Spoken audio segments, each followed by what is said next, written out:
இது பார்த்திங்கன்னா கொடி சம்மங்கியோட கட்டிங்ஸ் காம்போங்க. கட்டிங்ஸ் காம்போ அப்படின்றது இந்த மாதிரி தான் வரும். இது பார்த்திங்கன்னா ஒவ்வொரு ஒரு நாட்டை இந்த நாட் இருக்கும் இல்லைங்களா, இது ஒன்றுலேயும் 3 to 4 இருக்கும். ஒரு நாட் வந்து உள்ளே மண்ணுக்குள்ளே இருக்குங்க. இந்த நாட் வந்து மண்ணுக்குள்ளே இருந்தால் தாங்க வேர் பிடிக்கும். நீங்கள் வந்து வைக்கும்போது சும்மா இந்த மாதிரி இப்படி கொஞ்சம் நீளமாக கட் பண்ணும்போது வந்துடும். இதுதான் நாட்டு. நீங்கள் இந்த இடத்த வந்து குத்தி வச்சிட்டிங்கன்னா கண்டிப்பாக முளைக்காதுங்க. அதே மாதிரி ஒரு சிலர் என்ன பண்ணுறாங்கன்னா, நம்மளதில் நம்ம வந்து இப்படி தான் வச்சு அனுப்புகிறோம். இதை வந்து எடுத்துகிட்டு திருப்ப பிளான்டேஷன் பண்ணி இந்த மாதிரி குத்தி அமுச்சிடுறாங்க. அப்போ வந்து நம்மளால் கண்டிப்பாக அந்த செடி தழைஞ்சு வராது. அவங்கவுங்களோட ஓன் ரிஸ்க்கு தாங்க. இந்த மாதிரி வாங்குறது ஃபுல்லாகவே அவங்கவுங்களோட ஓன் ரிஸ்க்கு தான்.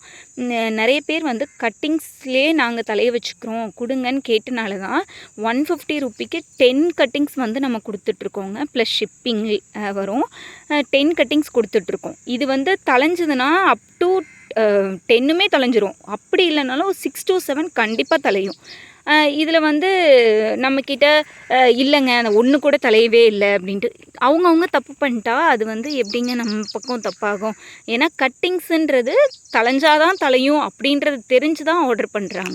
உங்களுக்கு தெரியல அப்படின்னா அந்த மாதிரி லீவ்ஸ் இருந்ததுன்னா அந்த லீவ்ஸை ஃபுல்லாகவே கட் பண்ணிடுங்க. நம்ம வந்து கட் பண்ணும்போது எல்லாம் பேக் பண்ணும்போது 1, 2 இந்த மாதிரி இருக்க செய்யுங்க. இதை ஃபுல்லாகவே கட் பண்ணிவிட்டு இந்த பேகை இப்படியே வச்சுருங்க. இதை வந்து செமிஷேட் பிளேஸ்லேயோ இல்லை ஒரு கவர் போட்டு மேலே இதை வந்து நாட் பண்ணிவிடுங்க.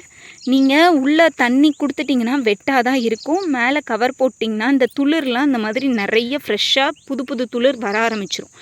அதுக்கப்புறம் நல்லா தளைஞ்சு வந்ததுக்கப்புறம் இந்த மாதிரி பெரிய கொடியாக வந்துடணுங்க. இது வந்து நான் கட் பண்ணும்போதே இருக்க கொடி தான்.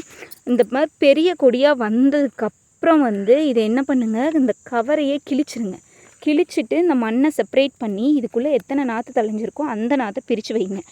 இப்போது நீங்கள் வந்து நாங்களே நாற்று வந்து தனித்தனியாக பிரித்து கவரில் போட்டு வச்சிட்றோன்ட்டு கவரில் போட்டு அதை தலைகீழாக போட்டு அது தலையாமல் போய் அதை வந்து ஒரு கம்ப்ளைண்ட்டாக எங்ககிட்ட சொல்கிறது வந்து கண்டிப்பாக கட்டிங்ஸ் தலையிலன்னு சொல்கிறது பாசிபிளே கிடையாதுங்க.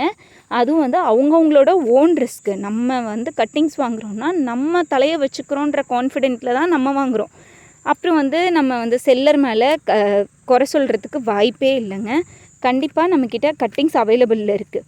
இது நர்சரிக்கு நிறைய பேர் கேட்குறாங்க. நர்சரிக்கு வேணுன்றவங்களுக்கு தான் நாங்கள் ஃபஸ்ட்டு காம்போ மாதிரி கொடுக்க ஆரம்பித்தோம். இப்போ வந்து நீங்கள் மற்றது வேறு யாராவது கட்டிங்ஸ் வேணும்னாலும் வாங்கிக்கலாங்க. கண்டிப்பாக நீங்கள் இப்படியே வச்சிங்கன்னா கண்டிப்பாக தளைஞ்சு வருங்க. நம்ம எல்லாமே கட்டிங்ஸ் மூலியமாக தான் தலைய வைக்கிறோம். வேணுன்றவங்க ஆர்டர் பண்ணிக்கலாங்க. பிளான்ஸ் வேணும்னாலும் இருக்குது. இதோட ஃப்ளார் வந்து எப்படி இருக்கும் அப்படின்னு சொல்லி பார்த்திங்கன்னா இங்கே பாருங்கள். இதுதான் கொடி சம்மங்கி flower. Okay friends, thank you for வாட்சிங் அண்ட் கீப் சப்போர்ட்டிங்.